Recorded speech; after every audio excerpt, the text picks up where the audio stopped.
नमस्कार दोस्तों। दिल्ली के मुख्यमंत्री अरविंद केजरीवाल को कथित शराब घोटाले में ईडी द्वारा गिरफ्तार किया गया है। दिल्ली का आबकारी नीति 2021-22 में शराब कारोबारियों को गलत तरीके से फायदा पहुंचाने और बदले में 100 करोड़ रुपए की रिश्वत लेने का आरोप दिल्ली की आम आदमी पार्टी सरकार पर है। शराब घोटाले से जुड़ी मनी लॉन्ड्रिंग केस में भी केजरीवाल को गिरफ्तार किया गया है। इस केस में केजरीवाल से पहले उनके दाएं हाथ मनीष सिसोदिया और बाएं हाथ संजय सिंह को भी गिरफ्तार किया जा चुका है। दोनों नेताओं लंबे समय से जेल में बंद हैं। हाल में ही बीआरएस के नेता के कविता को भी ईडी ने गिरफ्तार किया है। इस केस में केजरीवाल चौथे हाई प्रोफाइल के सबसे बड़े नेता हैं जिन्हें गिरफ्तार किया गया है। ईडी ने दावा किया है कि अरविंद केजरीवाल, मनीष सिसोदिया और के कविता समेत अन्य नेताओं ने दिल्ली में शराब नीति की एक साजिश रची थी। तो आइए हम इस वीडियो में बात करते हैं कि वह आबकारी नीति क्या था जिसके तहत यह साजिश हुआ था। दरअसल 17 नवंबर 2021 को दिल्ली सरकार ने दिल्ली में नई शराब नीति लागू की थी। इसके तहत राजधानी में 32 जोन बनाए गए थे। हर जोन में ज़्यादा से ज़्यादा 27 दुकानें खुलनी थी। इस तरह से कुल मिलाकर 849 दुकानें खुलनी थी। नई शराब नीति के तहत दिल्ली की सभी शराब की दुकानों को प्राइवेट कर दिया गया। इससे पहले दिल्ली की शराब की दुकानें 60% सरकारी थी और 40% प्राइवेट थी।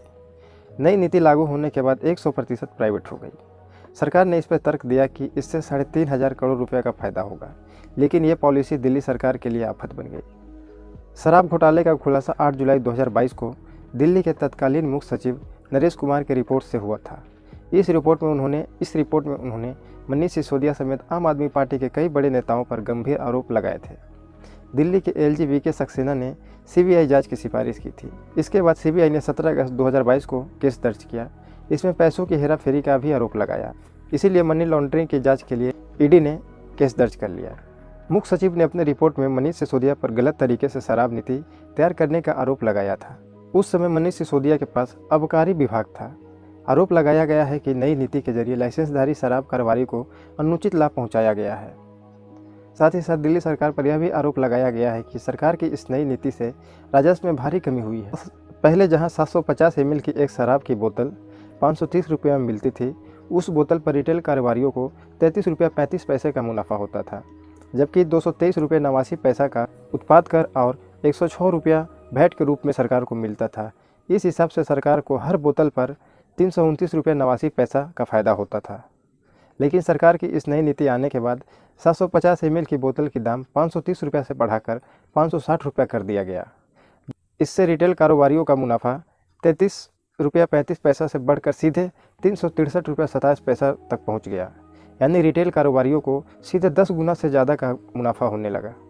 वही सरकार को मिलने वाला 329 रुपये 89 पैसा का जो फ़ायदा होता था वह घटकर 3 रुपया 78 पैसा रह गया।